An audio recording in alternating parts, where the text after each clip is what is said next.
Howdy, friends. Out of Patience is on hiatus for a couple of weeks, so for the next few Tuesdays and Thursdays, we're going to be dropping our best of In Case You Missed It episodes from 2022 and 2021.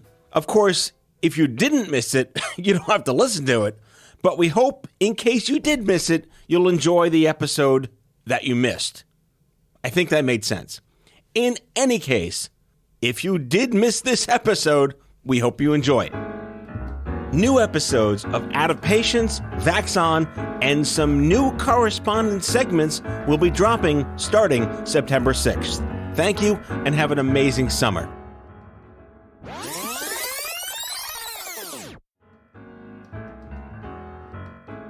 Kasey Altman. Hello. Hi there. Hi. Live in studio here at OffScrip on the Out of Patience universe. Happy to be here. Well, hey, we're all happy to fucking be here, but it's just so lovely to physically be in person, meet you. You're here, the energy, you activate the mind in meeting people. Thank you. Yeah. Likewise. Well done. Thank you. Means a lot. When did you first realize that there were girls named Kasey with a C? I'll tell you, actually, I dated a boy in 7th grade named Kasey with a C. So I haven't...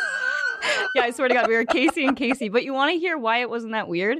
Is I'd never refer to myself as Kasey. So someone would say, I'd call him Kasey. He'd call me Kasey. And then one of our friends would say Kasey. We'd both turn around at the same time. So needless to say, I haven't had too many girls with Kasey with the C, but several boys, men now, but boys back then. My sister-in-law's named Kasey with a C. Oh, right on. Yeah, cool. So, but my late brother-in-law was named Carl with a K and not a C.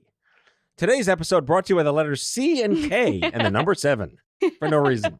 That's funny. My sister, I nicknamed her Carl. So we've got Kasey and Carl in the family. Oh, my God.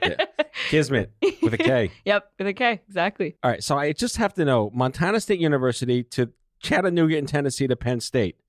What the fucking, how the hell did that happen? Damn, you did your research. I'm impressed. Those okay. are not 3 states that go in an order. They really, really aren't. And I'll tell you why. And it's very circuitous. So if you don't follow, it's totally fine. But I committed to Montana State at age 16, which is way too young to decide where you're going to go to college. Of course. I wanted to be a Division I volleyball player. And wherever gave me the opportunity to earn a scholarship, that's where I wanted to go.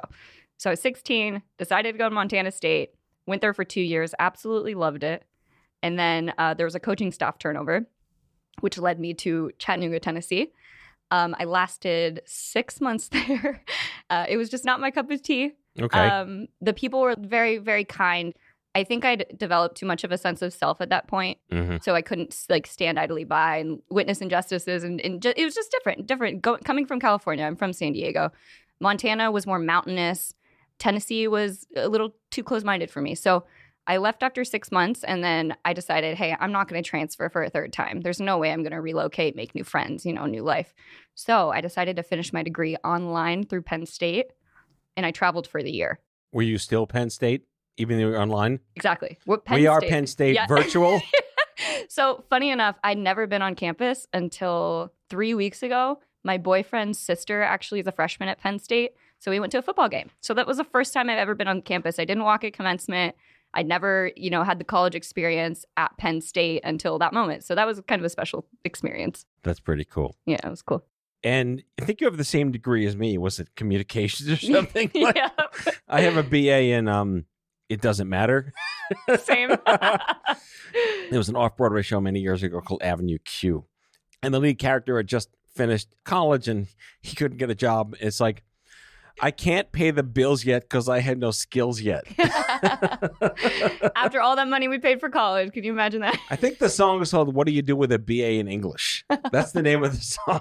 Relatable. Totally relatable. Yeah. Volleyball sounds super cool, but that's not a career unless you're like, was it Mia Hamm? Mm-hmm. Truly, volleyball was kind of my life. I played at the Division I level, so it was like, technically, I'm getting my school paid for in order to be an athlete. They call it student athlete, but it's more like athlete student. Right. Unfortunately, I wish the paradigm was a little different. But I realized that I was a decent writer in college. I think I submitted one of those silly breakup thought catalogs. Remember those kind of melodramatic? Actually, this might be more Gen Z. Ooh, I'm dating myself. I'm out. Good night, folks. I'm dating myself. You crazy kids. But I realized I could write decently, and that led me to actually pursue a career in sales, because I realized, hey, if I could leverage my writing skills and I like to be around people and I have the gift of gab, like, why not try to make some money while I'm at it? So that's how I got to where I am now. You interned at a film company? I did. It was kind of like an indie or like a indie kind of garage somewhere? Indie, for sure. Okay. It wasn't much of an internship, but I did a little bit of digital marketing for them. It was a good thing to do while a junior or senior in college, but can't say I did too much to help the company. Did you get the journalist bug? Did you get the media bug then, or was that always kind of in you? I've always been like really authentically curious as a person, but I really think that bug only bit once I was diagnosed and started my podcast. Diagnosed with what? Badassery. Flair. Diagnosed with flair. Diagnosed with, do you want me to say the full name of it? It's a mouthful. It's a lot of syllables, I know. I'll let you do it because I will totally fuck it up. I have this distinct memory of first learning my diagnosis a little over a year ago, turning to my mom and saying, I'm never going to be able to memorize that. Yeah. It's fusion positive alveolar rhabdomyosarcoma. Gesundheit. I've heard of rhabdomyosarcoma. That's enough syllables in and of itself. Absolutely. So we call it rhabdo. But you had to be special and get all the other syllables before it. I know. It's so extra. I didn't need it, but here we are. I was reading that you were healthy and well. Mm-hmm. There's another funny line from the movie 50-50 where before Joseph Gordon-Levitt gets diagnosed, he's like, but I recycle. Like, what are we doing wrong? Is it fair to say, like, doesn't matter, do what you want, it's all shot in the dark? Yes, 100%. Like I said, I was a college athlete. I was a health junkie. I worked at a supplement shop at a certain point in college. I was a beacon of health. Like, I even had a Fitstagram at a certain point. So, like, how in it I was. That's very impressive. It's really embarrassing, actually. And you can't dig it up. But I had no symptoms. I was working out 45 minutes to an hour a day. I was really into cardio. And were you recycling? No. You were not recycling? Not enough, apparently. Yeah. Paper plastic. God. Is preventing cancer. I think I composted a little bit. Okay. But yeah, that might have spared you from like stage 4. Yeah. No, I'm stage 4. Oh, yeah. Fuck all that then. Yeah, unfortunately. But so eat the cake. Like, that's my advice to anybody. Yeah. I was pescatarian, I was vegan, I was whole food plant-based, I was keto, I was paleo, I was all that shit. And I was diagnosed with a pediatric cancer that has no association to your diet, no genetic affiliation. And at an age way above the pediatric threshold. Totally. So it's like, had I indulged and eaten the cake or had the pie, had I done that, it probably wouldn't have changed my outcome, because something just went awry in my body and my T cells and B cells stopped working, as cancer does. And I couldn't have done anything to change it. My diet definitely was not part of it, considering its onset is usually in 6-year-olds. So this goes back to the young adult cancer thing. Like, it's not about what you have, it's age first. And then let's look at what your life is like because this shit happened to you. Yeah. Man, did we fight for that really hard in the early 2000s, that there's pediatric and everyone else. And this group in the middle where it's not better or worse. It could be, maybe it's not, but it's different. And here's why. And give a shit about that. You're either a baby or you're a geezer. And we're that group in between, right? And like, where do we, this process is really, really fucking lonely. Yes. And the only thing that makes it a little bit better is connecting with community and people who actually understand it. And of course, then you run the risk of ultimately maybe losing somebody as a result of it. So it's a double-edged sword, and it's something to chew on for sure. But at the end of the day, like, we just want to feel like we're not alone. Right. And to have a community that actually understands it, like the work that you've done with Stupid Cancer, OffScrip Health, and then I think of like the Cancer Patient, that amazing, that amazing Instagram. Yes. Incredible. I want to know who runs it so badly, but it's just creating space for people to go through a journey that was previously really, really lonely, and it still is in a lot of ways, but creating space for us, like, hey, that's important. So I have a question about that specifically. When I stepped down, I wrote a very thoughtful LinkedIn article about my exit, why I'm choosing to do this for obviously personal reasons, but I wanted to believe that all of the hard work, all the sweat equity we put into the 2000s and the early 2010s to even invent the words young adult cancer as a thing you could say on a poster or get into a journal had paved the way to make many things less terrible. And insofar as some of our really uphill battles were like guaranteed awareness of infertility risk or pathways to student loan debt forgiveness or a oncology nursing guideline that encourages you to think of the age first. A lot of these things were fairly institutionalized and academic and public health policy-wise. Did you feel like you were treated as a 24-year-old or just as any other human with cancer, irrelevant to your age? I'd venture to say my experience was unique because I was diagnosed in 2020 during COVID.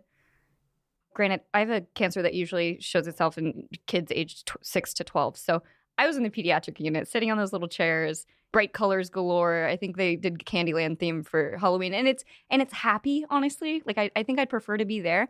But it's also really, really freaking heavy seeing babies going through this, and you're scratching your head trying to figure out where the plan is and all of this and who's puppeteering these strings. It's a fucked thing to grapple with. But I would say I was treated like a pediatric patient, but I liked that. I liked that a lot more.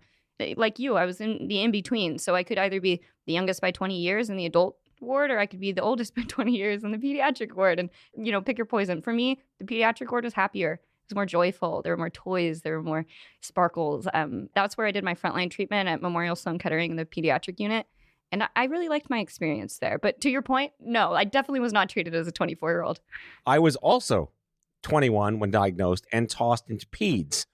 You just brought back all these crazy triggers because I, too, had, the rainbow carpet and the plushies all over the place and the clouds on the ceiling. And people thought I was a parent. Yep. Of a sick child. Mm-hmm. And I don't know who I'd rather be. I mean, those parents go through so much. It's like over under. Yeah, seriously.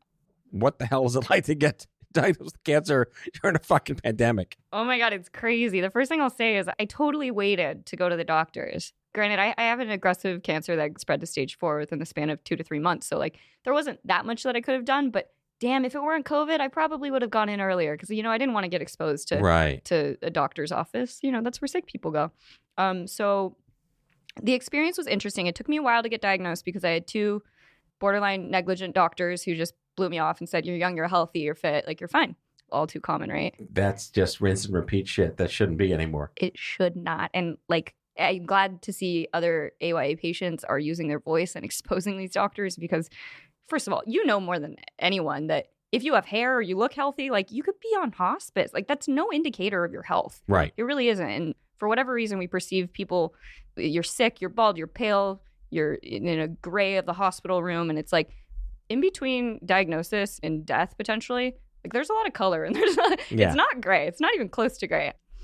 But yeah, it's been interesting. It's been really hard. I think for me, I found a lot of solace in connecting with the community through social media because honestly, that's been the only means of connection for me. Right. Because I haven't gotten a chance to really meet many people in person. But in some ways, that's made people more accessible to me. So there are a couple of people, you yourself included, I really look up to in the community.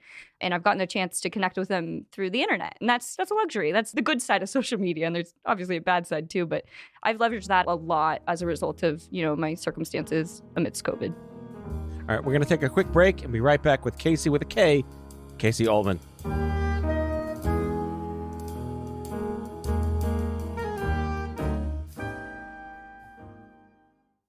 Has your chronic illness made it difficult to continue working in the traditional way?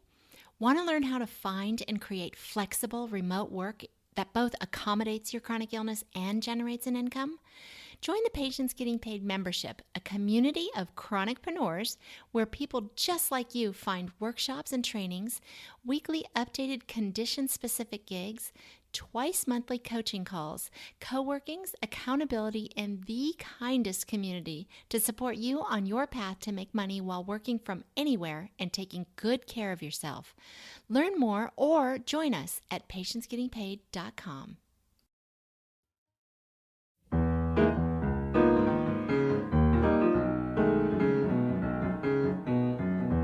I read this thing you wrote somewhere, but you put it on LinkedIn. I do my appropriate stalking of all my guests. And I love to start conversations around the idea of choose your own metaphor in cancer. Are you a fighter, a warrior, a survivor?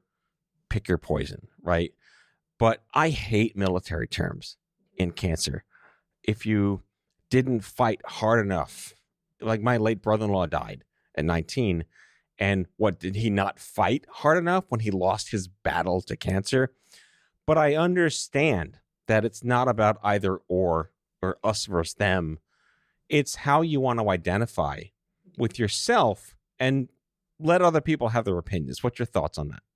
Fuck battle language. Yeah. That's my 2 cents. Tell me how you really feel. Yeah, no, I to your point with your late brother-in-law, like here I am in the pediatric ward and you had the same experience. You're seeing sick children left and right. Like the ultimate tragedy of innocent, sick children. They've never sinned a day in their life. Like their hair's on the ground. They're wailing because they're getting poked and prodded and whatnot. And if they lose their battle, is that because they didn't fight hard enough? Right. It's just bullshit to me. And I'd venture to say I'm a survivor from day one. It's a point of contention with survivorship. Does it start once you finish treatment and you think you're probably going to outlive your prognosis, or is it the moment in which you're diagnosed? I'm a fucking survivor. Granted, I fight every damn day, but my life isn't defined by the worst thing that's ever happened to me. I'd hate for that to be. Granted, I've used it as a platform and I've shared a lot of my musings about it, but I'm so much more than my diagnosis. My oncopsychiatrist, which is a field, it's amazing. And I wish I had that. I'm so grateful I do. She's incredible. She's that's a whole other show. Yeah, wow. no, What? seriously. Really? Yeah, I should put you in touch with her. She's an MD, PhD at MSK. She's amazing. She told me once, change the rhetoric around you being a cancer patient and say that you're a person with cancer.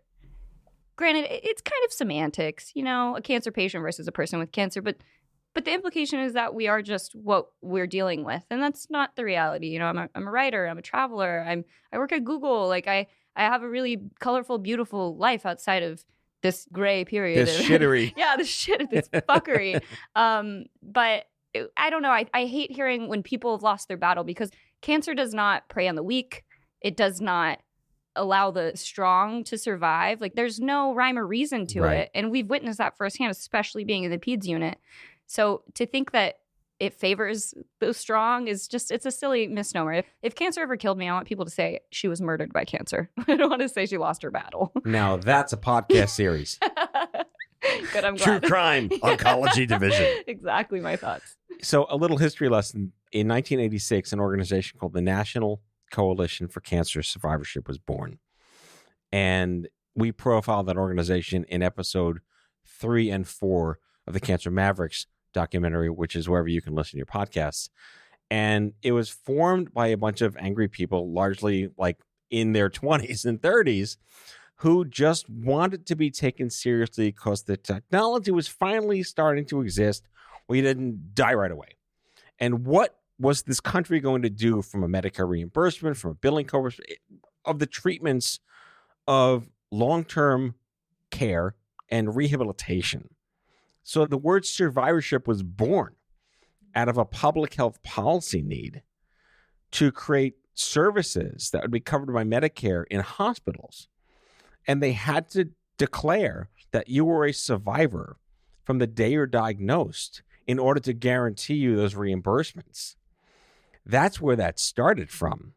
So the fact that we're having a conversation today about I don't feel like a survivor on the day I was diagnosed, Livestrong's earliest manifesto said we kick in the day you're diagnosed. I'm like, nothing kicks in the day you're diagnosed except diarrhea.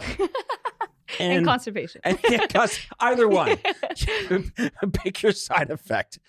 But help me, this old geezer who's turning happily 48 in 6 months. Happy birthday. We didn't have, the interwebs and the fancy shit. We had like AOL floppy disks and CompuServe and all sorts of crazy crap. What was it like for you to use the internet for something you never expected to have to need it for? It's been grounding, personally. This is also a polarizing topic. People either like to be very private about their cancer journey or very public about it, and I chose the latter. And I'll tell you why. It circles back to the loneliness. I found going through cancer in secrecy is the most isolating experience you can imagine.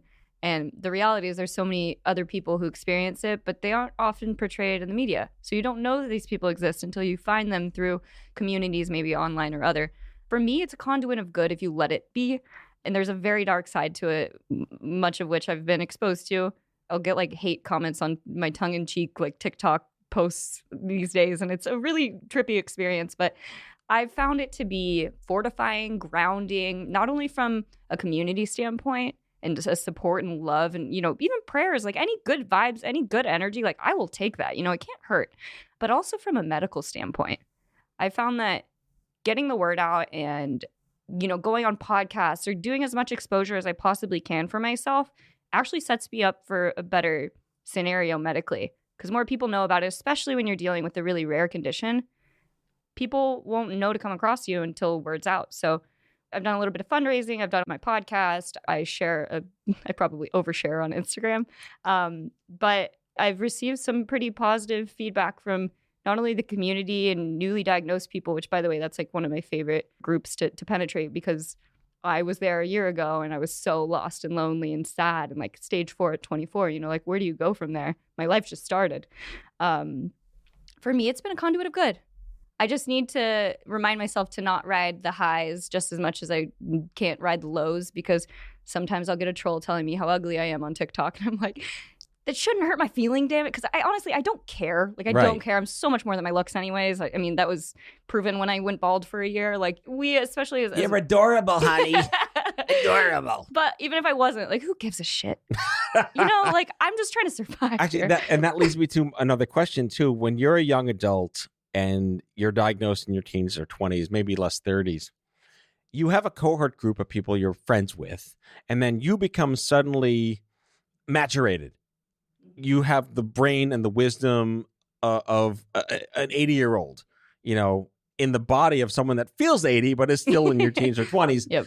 Have you felt over this forced maturation, very quick forced maturation, that you don't really jive with your tribe as much anymore because they're still into the fun, trivial shit?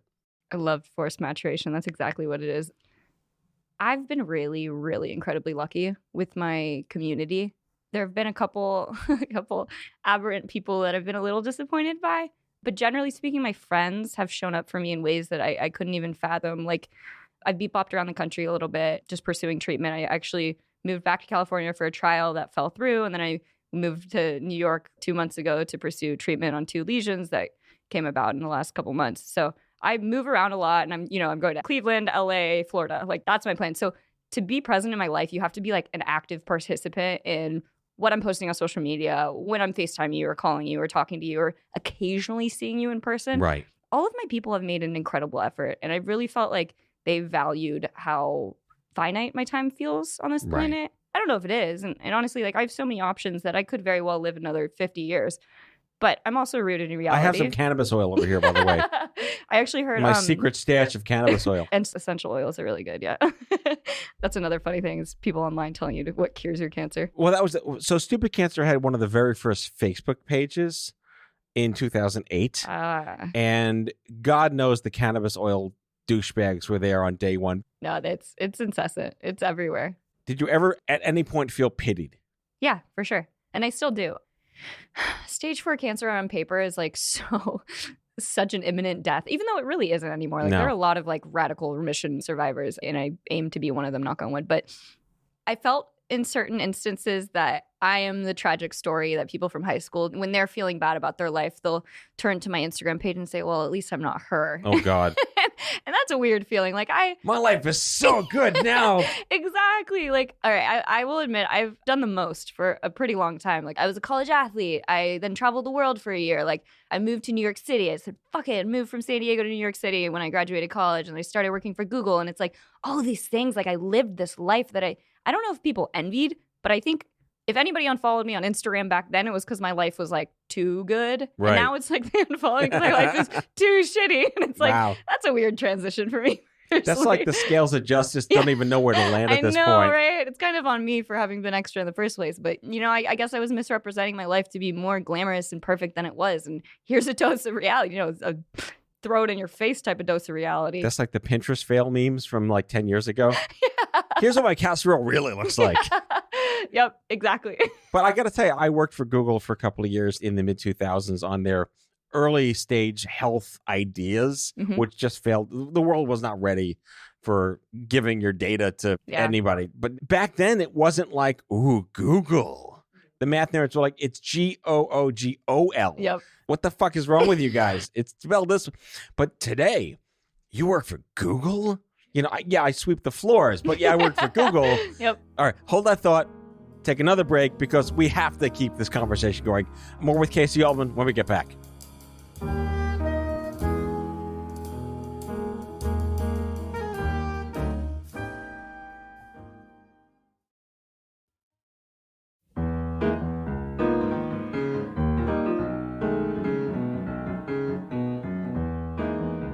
Google. What do you do at Google? How often do you Google while you're at Google? I Google every day, all the time. I actually don't use YouTube that much, though, which is kind of a Gen Z part of me. But I work in the new business sales side of things. So I basically consult businesses that are new to the Google Ads suite on, hey, what are your marketing OKRs, KPIs? How can I help you get there by way of leveraging the Google Ads suite? So maybe that's YouTube ads. I sold my soul to the corporate devil and I sell people's data for a living. But honestly, I got hired there. 3 months later, I was diagnosed. So thank God for their incredible they have great healthcare. Health insurance. They've always had great health insurance. Out of this world. I think my max out-of-pocket deductible, which, by the way, hit January 5th, $2,600. Right. Like, mind-blowingly good. Yes, so Google is notoriously well-known on the good side of reputation for having a kick-ass, insanely beneficial policy for employees. I'm really, really lucky. I really am. I actually was laid off right before then. During COVID, I got let go from my job at Greenhouse, which is a tech startup, and I was on Cobra for 3 months. So imagine had I gotten diagnosed during that time, it just would have been a different experience. Timing. Exactly. Well done. Yeah, good for you getting diagnosed well into your new job. Thank you. I appreciate it. Take a bow. I want to get into podcasting because I come from an age where it was just online talk radio.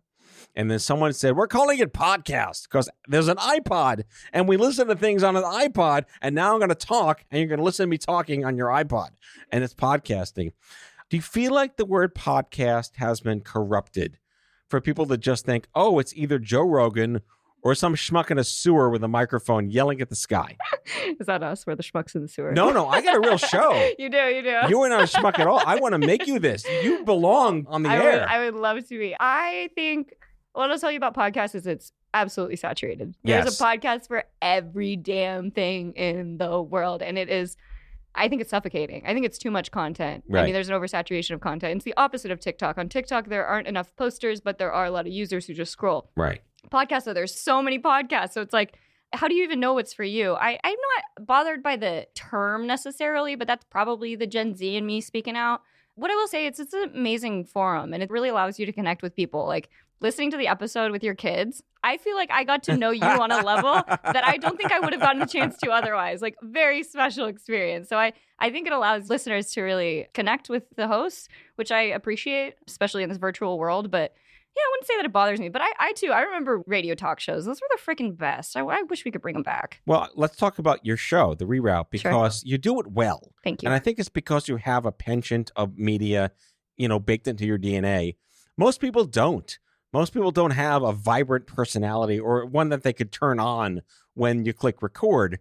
For me, broadcasting is all about entertainment first. Mm-hmm. Back in the day, it was like, I'm a blogger. And now it's like, I'm a podcaster. Yeah. I'm a podcaster. God knows what's going to be next.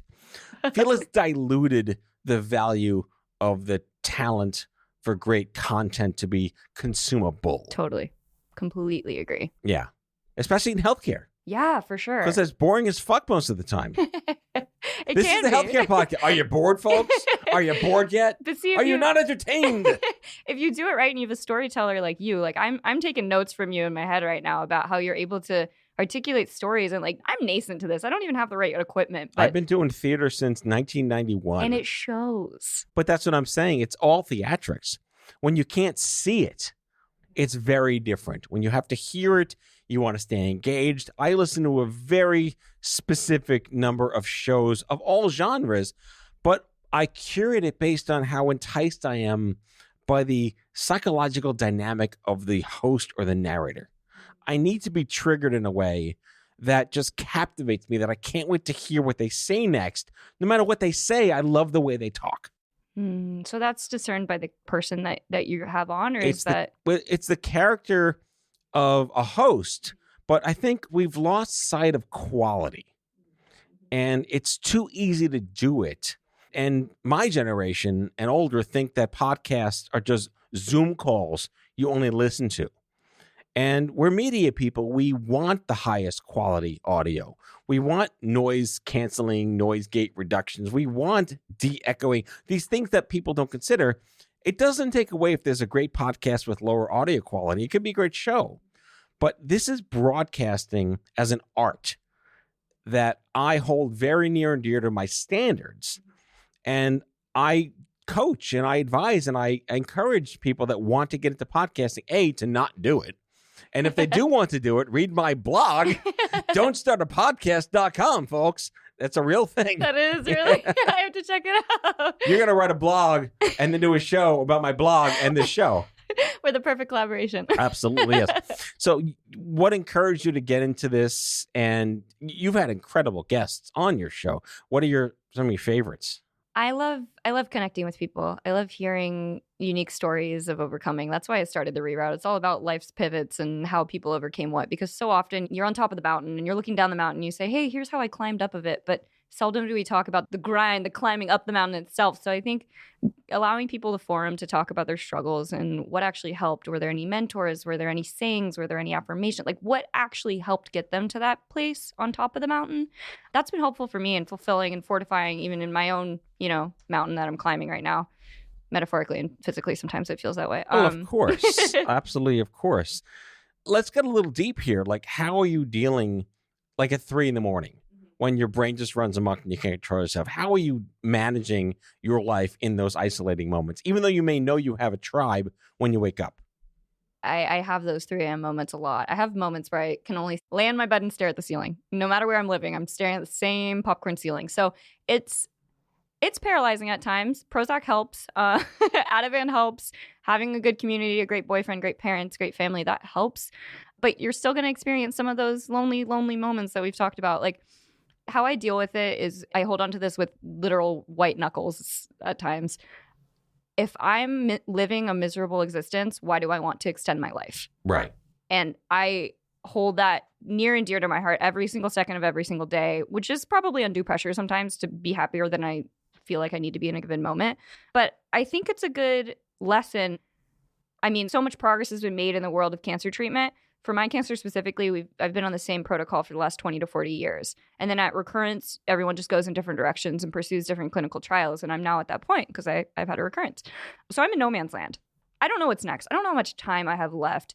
And granted, I know what my prognosis says, and I know that it's not very great. But what can I do with the time that I have left on this planet? Hopefully make some kind of impact, or at least expose people to these truths, because cancer is always like, my friend Leah Schuster-Beer at Alula always says, cancer is like wrapped up in a pink sparkly bow, and they like make it pretty. And people talk about losing your hair as if that's like the biggest part of cancer. It's a huge deal for a lot of people. It wasn't for me personally, but how about losing your life? How about fertility? Right. All these things that you mentioned. Like, there are so many more layers to cancer that I don't think there's an accurate light that's shed on them.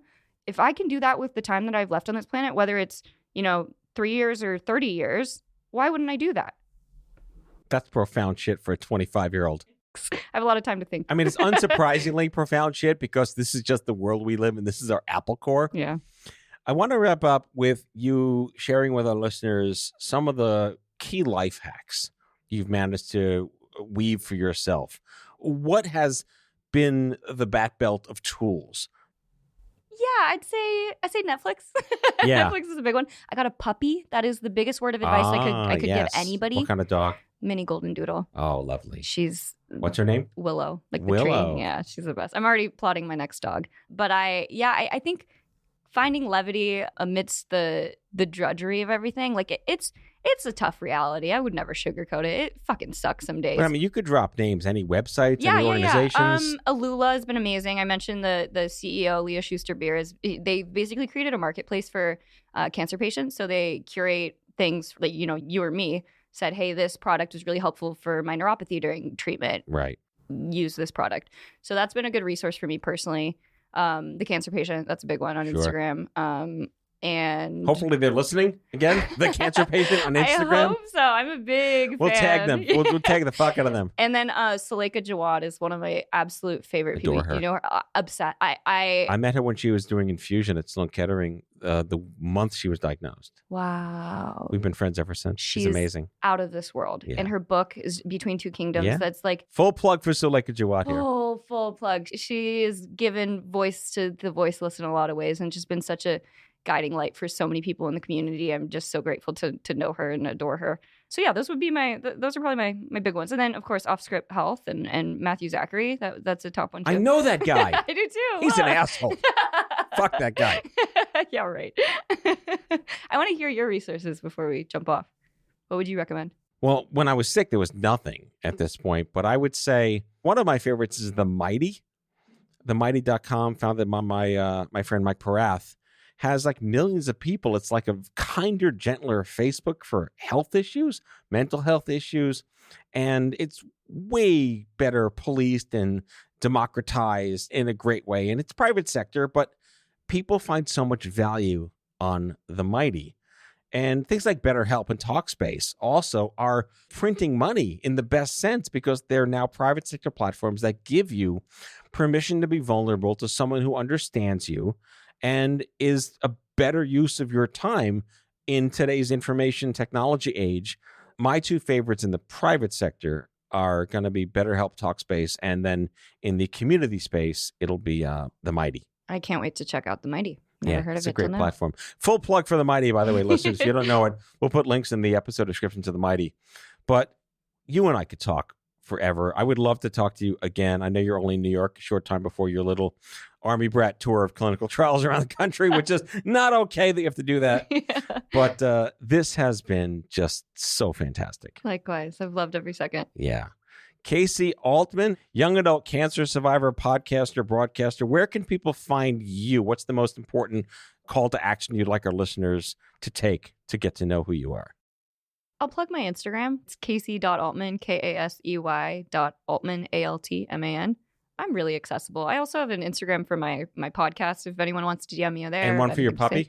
No, unfortunately. I didn't start it when she was a puppy. So now she's a year old and it's like she's over the hill. Way too late, too right? Dumb. Yeah, not a thing. But don't worry, I have 2 highlights on my page. So you can definitely check her out there. Kasey with a K. That's me. Altman, Altman on Instagram. You are an extraordinary human being. And thank you for coming on the show. The feeling is so mutual. Thank you for having me. That's all for now. If you like the show, be sure to subscribe, leave a review on Apple Podcasts, follow us on social, and tell all your friends to listen. Tell us what you'd like Matthew to cover in his next episode by leaving a message for us at 855-AUDIO-66, and we might just use it in a future show. Out of Patients is a product of OffScrip Health. We are a healthcare engagement company built for patients and caregivers by patients and caregivers. Our executive producers are Matthew Zachary and Andrew McDowell. Our senior producer is Betsy Shepard. Our host is Matthew Zachary. It is recorded, mixed, and edited by Betsy Shepard. For advertising and media inquiries, email media@offscript.com. That's media@offscript.com. For more information, visit offscript.com.